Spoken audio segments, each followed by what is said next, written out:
последната си песен, да пристига свой през тази зловеща есен.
Смъртта е чудна сладост.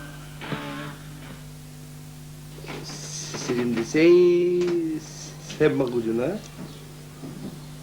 един мой голям приятел го е създал състав, аз още не съм участвал там. Имало други хора и са свирили в тяхната маза. Но и името на състава е от тогава.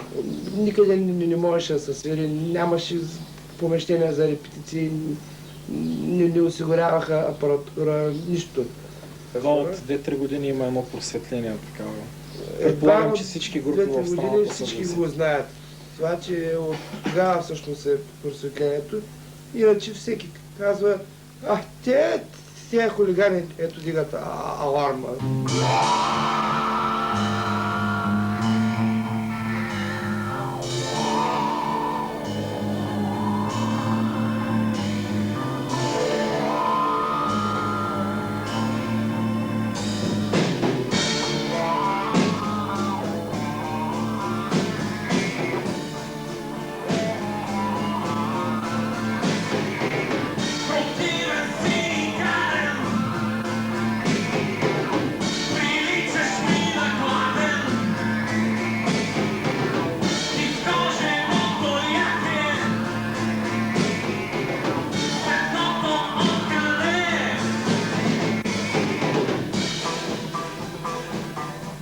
В училище специално страшно ми се подиграват повечето, с някаква страшна ирония се отнасят към мен и с пренебрежение специално учителите в това отношение, защото те мислят, че това най-голямата, най-пропадналата младеж във Варна или въобще в България се занимава с такава музика.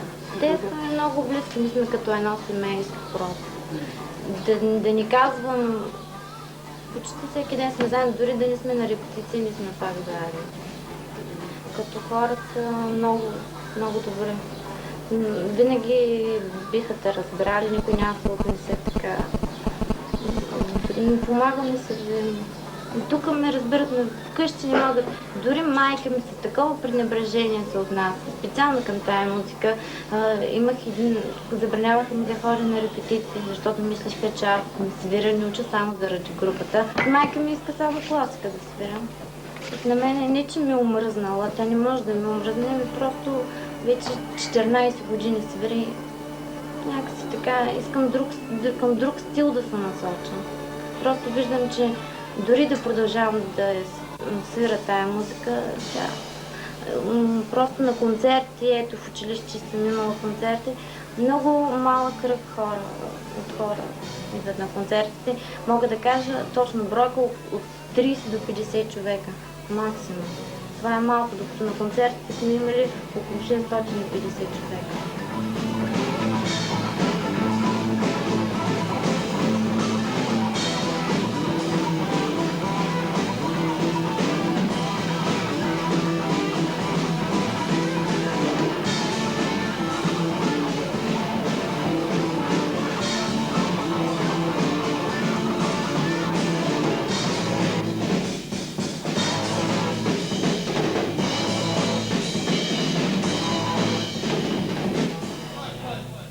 Аз се отказах от ученето заради музиката и въпреки всичко тия неща са ми интересни. Дори тази една година, която прекарах в училището, ми даде полезни познания, защото когато самодейно се занимаваш с музика, трябва да разбираш едва ли не от всичко, и от електроника, и от дърводелство и така нататък. Налага се просто, защото нямаме средства да си купим тези неща готови. Трябва може би да се печели чрез тази музика. Това не исках да го казвам. Това е много важно. Те си мислят, че занимаваш се с музика, гледайки по телевизията, слушайки по радиото, това. Те казват, не печелиш ли от тази музика, значи губиш. Това е губене на време. Защото, нали, съгласно тая поговорка, времето е пари. Те се водят от ние. Нали, защото аз в това време, в което хора на репетиции или на концерти, бих могъл по 35-та постановление да почна някъде частно да работя, като електротехник. Това ми е специалност, между другото. А за мен музиката е едно удоволствие, което е безплатно и което вече постепенно се превърна в ангажимент. На мен ми доставя вече удоволствие хората да се отиват доволни след наш концерт, да бъдат доволни, че ще има наш концерт. Това нещо те не могат да го разберат. Това го обясняваме с голямата възрастова граница, почти 30 години. Моите родители са сравнително възрастни. Просто тая музика отговаря на моя вътрешен свят. Смятам, че хората, които се занимават с тая музика, имат проблеми. Хората, които искат да свирят диско музика, нямат проблеми. Проблемите ми са... Смятам, че проблемите ми не са по-различни от проблемите на всички хора на моята възраст. Едно вечно безпаричие. Едно презрително отношение във всяка една работа. Това е третата работа за 4 години, която съм сменил. Работя в момента в дом майка и дете, като електротехник по поддръжката, за 120 лева на месец. И няма да казвам, че там се сблъсквам ежедневно с много неприятни неща от живота си, с много стотици нещастни деца, които въобще не са виновни, че са се родили и че имат тая съдба при нас. Ще говоря за това, че всеки иска да бъде нещо, но не всеки има тая възможност у нас. Поне на този етап смятам, че ще бъде така. Неприятни ми са хората, които искат да не използват без да ни плащат нищо. Защото ние сме самодейци, когато трябва да ни се плати, но когато трябва да се спечелят от нас 2-3 хиляди лева, ние станаме професионалисти. Няма да се намери, да речем, един менажер или продуцент, който да дойде и да каже: хайде, момчета, нали, момичета, идвайте тук, аз ще ви хвана сега, от тук ще ви организирам на месец по 5 концерта в страната, ще ви дам по 250 лева на месец за заплата. Няма да работите, ще се занимавате само с музика, за да можете да творите, да мислите.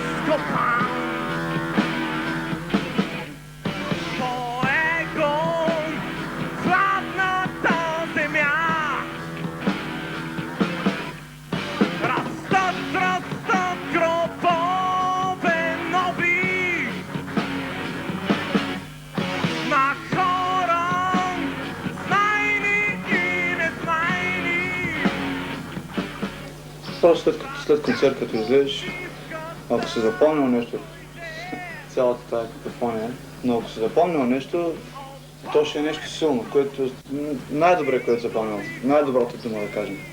Смърт. Аз бих казал, че смъртта, доколкото е застъпена в нашата музика, тя е най-великият съдник, според мен. Пред нея всички хора са равни. Пред нея рангове няма. Пред нея няма суми в банката. Много или малко. Дълги коси, мустаци. Дълги коси, къси коси, костюми, скъсани дънки пред нея няма. Тя решава в крайна сметка. Всички пред нея са равни.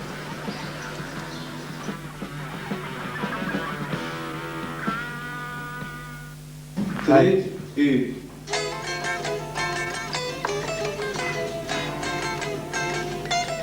Ние сме всеки ден заедно с почитателите на рок музиката в Варна. И ние много добре знаем какво искат те. До преди един месец аз бях се почитахме на полусфера. Не обичам корупцията. Нали, да речем, ние да отидем и да пошишим на някой: хайде да ни организираш концерт, нали? Предпочитам чисти отношения, такива каквито са в останалия свят. Нали? Да ни кажа западния свят. Моят песимизъм се изразява основно в това, че след толкова години тъпчене на едно място, аз смятам, че нищо особено не сме постигнали. Ма, не чуваш ли се, че става фалшиво? Вие просто не ви се пасат още интервалите. Не имаш фалшиви тонове. Така нямам сега.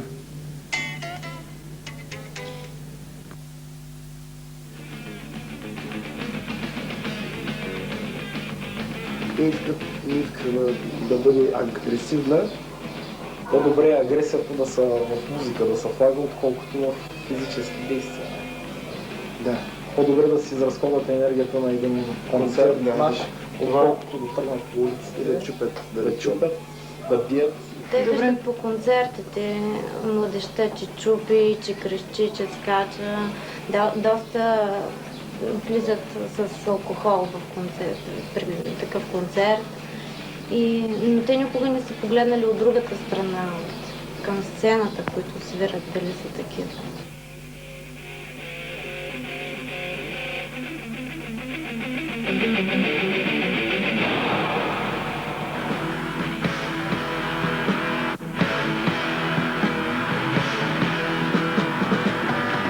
Светът е гаден и противен, живейли се в този ад, но всеки млад човек наивен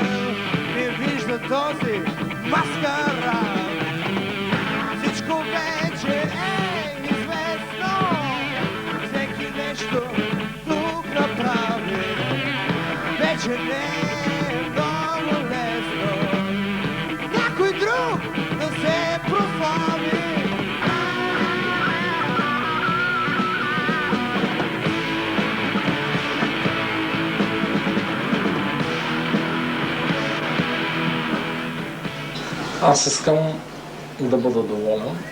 Това, което искам да си купя в магазина, било то музикален или за хранителни стоки. Да мога да си го купя без да се притеснявам, че го няма или че няма наистина това. Аз пък искам да бъда свободен. Вътрешно в себе си чувствам, че не съм свободен напълно. Излезеш на улицата и понеже съм с дълга коса и веднага идва един милиционер и ми иска документите. Това е само да. Просто го няма точно с вълшебна пръчета, че каквото да каже да стане. Най-малко, че аз съм една безгласна буква в обществото. Никой няма да ме чуе. Каквото да искам, затова никога не съм си мислила да искам нещо. Няма такова нещо, което да не зависи от средства. Опитали от всичко дивно, разбрахме нещо, но сме пак. Всичко вече е известно, всеки нещо тук направи, вече не е много лесно. Някой друг се прослави.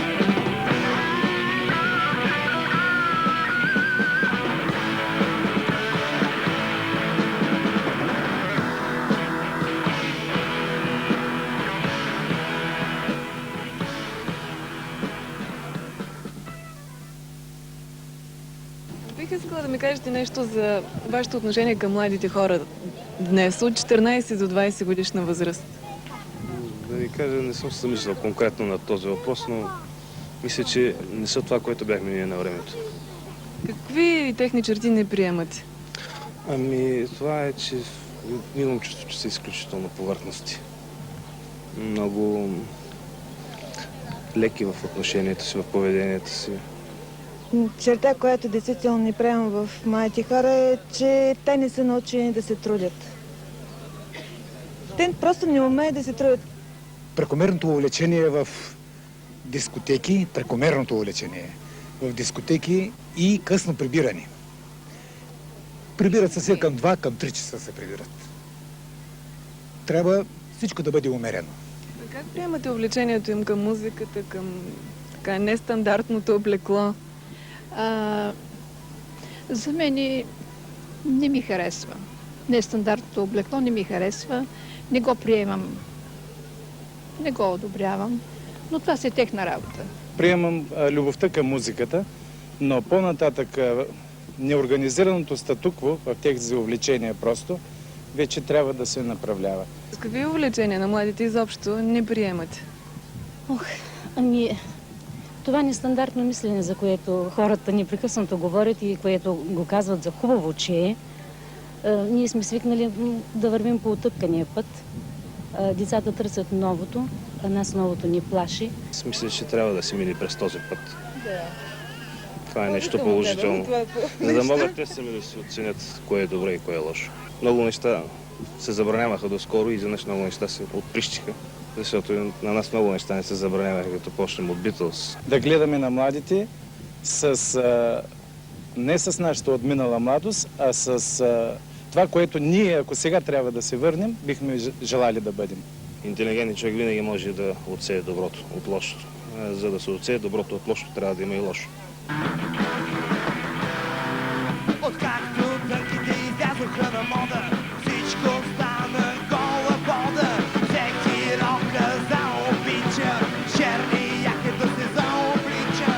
И до вчерашния диско жокер, днеска пише се за рокер. Няма вече диско стойка, музиката стана перестойка.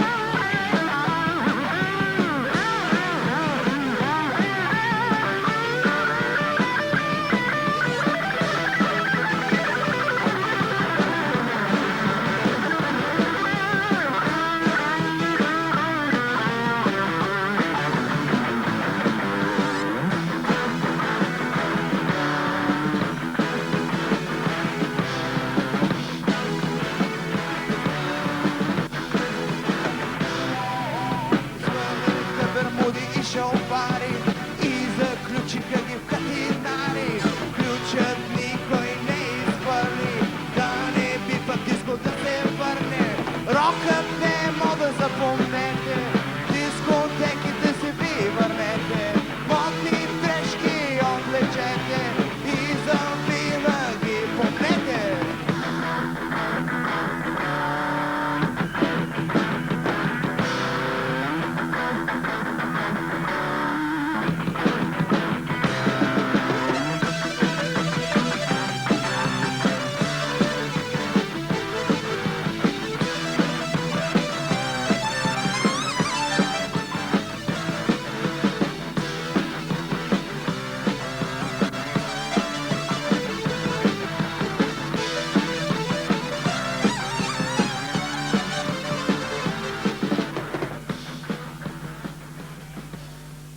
Доволен ли си? Това ли очакваш? Не точно това. Всеки случай не очаквах точно това. Очаквах някакъс... Публиката се представя много добре. Това ме удовлетворява и мене, предполагам, че и тях. Но като звук, като саунд не ми хареса. Не смятам, че мина добре концерта. Радвам се, когато хората са доволни, че наприемат добре. Също бих казал за проблемите с апаратурата. Доста са изнервени покрай тия неща. Но като оценка концерта смятам, че беше един от силните. Имало сме и по-хубави. Също очаквах, че ще имаме повече публика, защото за нас това е много малко, но сигурно от това е, че промениха часа. Очаквах повече. Горе-долу съм доволен, въпреки толкова много неуредици, които станаха тук. Нали, с апаратури, включвания и така нататък. Ами публиката винаги е горе-долу еднаква. Тя си е такава. Аз също съм доволен, с изключение на звука. Единственото нещо, което не ми хареса днес. Иначе концерта горе-долу мина добре, както друг път.